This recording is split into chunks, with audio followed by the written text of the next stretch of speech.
Hey guys, welcome to another episode of Lunch Break on Discing Around. Thank you so much for tuning in. Please go ahead and subscribe if you haven't already. That really helps me out a lot. And today I'm just in my backyard and I'm gonna give you guys a cool putting tip that has helped me out. Before I get started with that though, just want to tell you guys an announcement that I have. Some really good news. Well, actually some good news for me, I think so.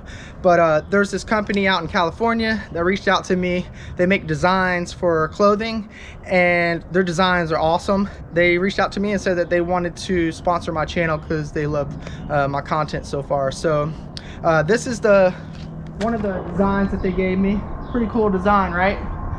Yep, with the little axe thing, whatever you call that thing, into the basket. So yeah, this is one of the designs. If you like it, I'm gonna leave a picture up here so you can see it too. If you like it, I'm gonna leave a description down below so you can go view their other designs. They're a new company. They haven't really established a definite name for their company yet because they're brand spanking new, but their designs are already looking so cool so far. So make sure you go check that out and let's get into the video. Today I'm just in my backyard and I just had something that I wanted to show you guys that really started helping me in my game recently in regards to putting. I know I did a video before on one of the other channels that I work with on F.A.T disc golf, but this video is about speed and distance control.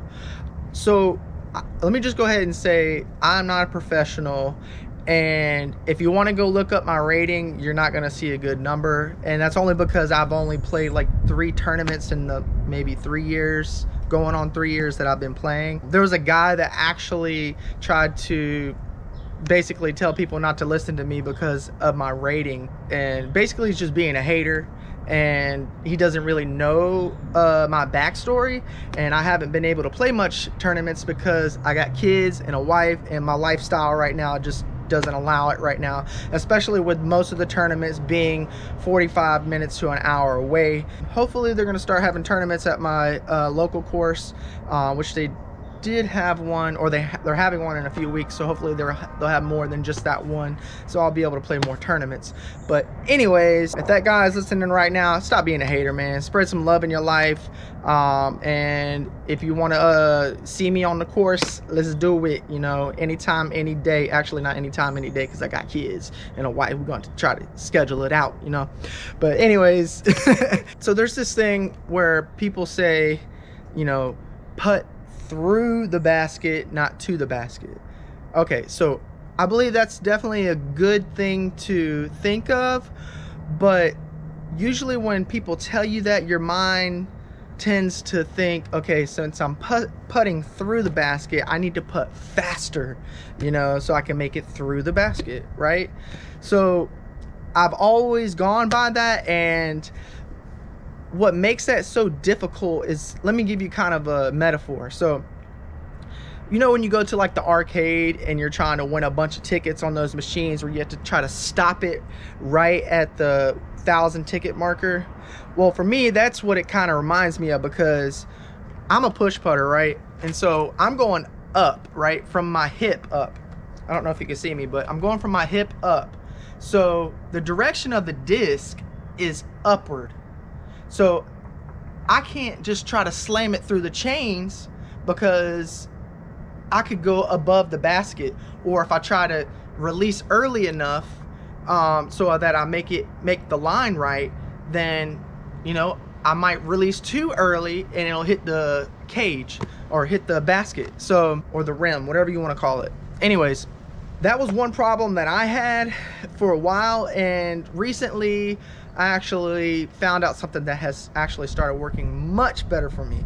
So instead of thinking about trying to putt through the basket, I'm thinking more about distance control, and not really so much landing the disc in the basket, but maybe landing it on the back side of the rim, if that makes any sense. So that basically gives you extra distance, but not too much distance to think about.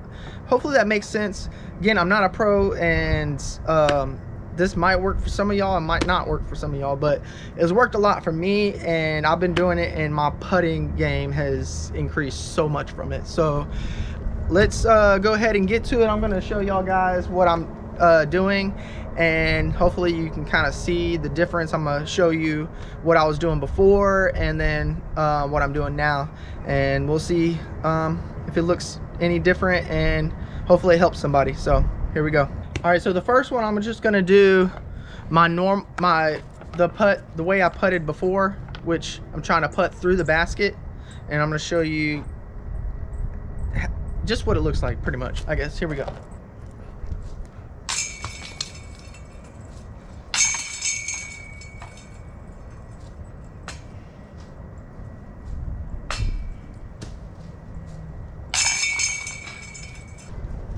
I don't know if you guys can hear me from here, but as you can see, I'm definitely hitting my line, but a couple of those went above the basket because my release timing was too high, trying to jam it through the basket. So I'm gonna do it a couple more times, and then I'm gonna show you guys my new way.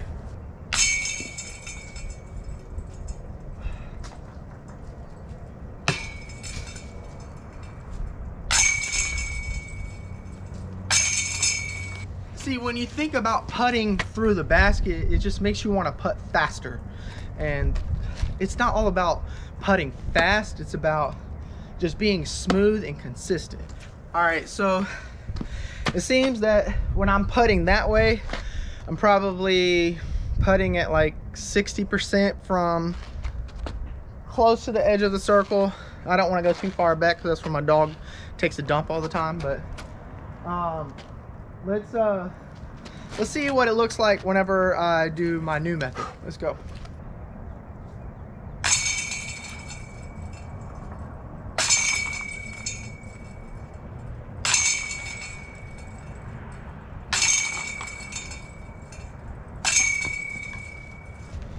All right, so that was just the first try, right?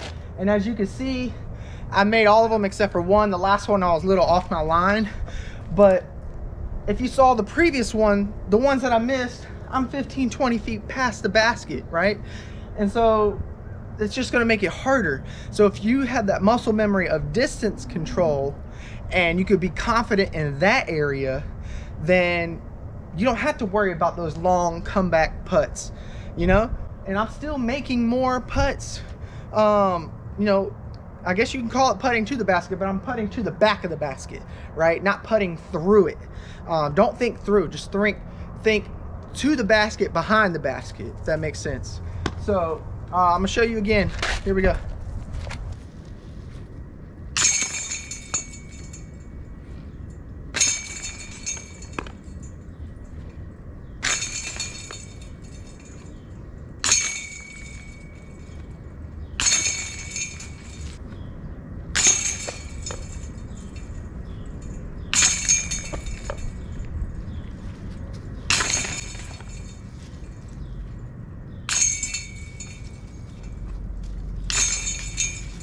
Pretty much all of them were dead center, hitting the pole.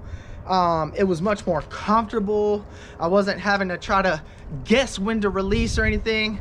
It was more so I've been practicing on what it feels like to throw the disc from this distance into the basket. And it seems to work, and I love it. And I'll tell you one thing that I've been doing that's helped me so much with distance control. A lot of people, when they practice, they might stand at circle's edge, right? And they'll keep throwing putts from circle's edge, right, to practice that distance, right?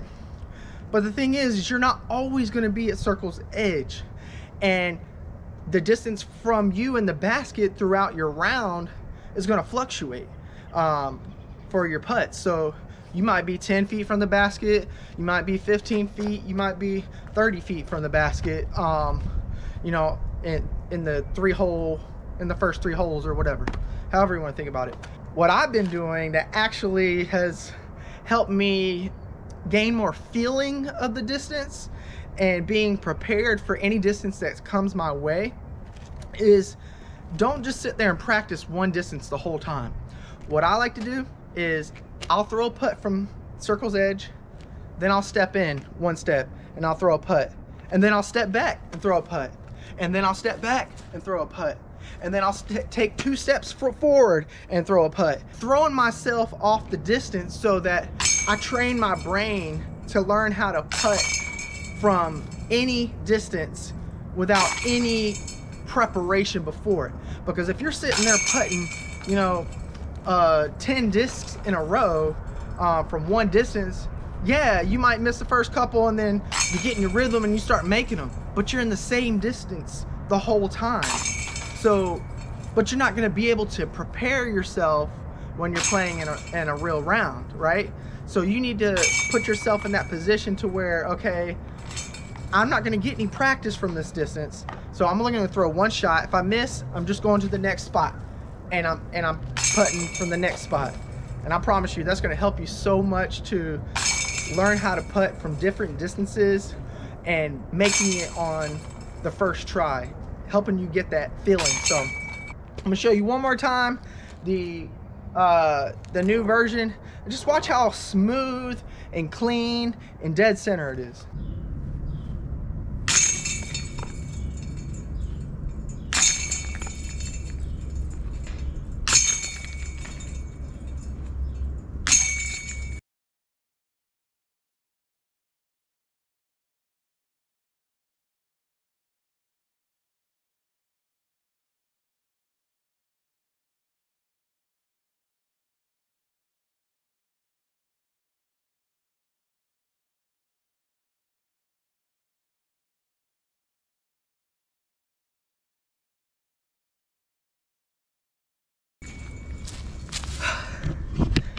All right, you see that?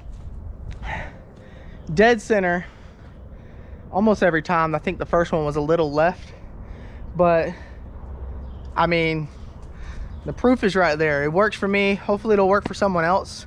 Just try it out. Don't knock it before you, I don't even know what the phrase, knock it before you block it. Yeah, knock it before you block it. Don't knock it before you block it. So, but yeah, if you like this tip, make sure to give a like, and if you like the content, please subscribe. It really helps me out a lot, and I really appreciate it. Leave a comment, let me know how it works out for you, and just want to say thank you so much for all the people that have supported me so far. And yeah, love y'all. Peace.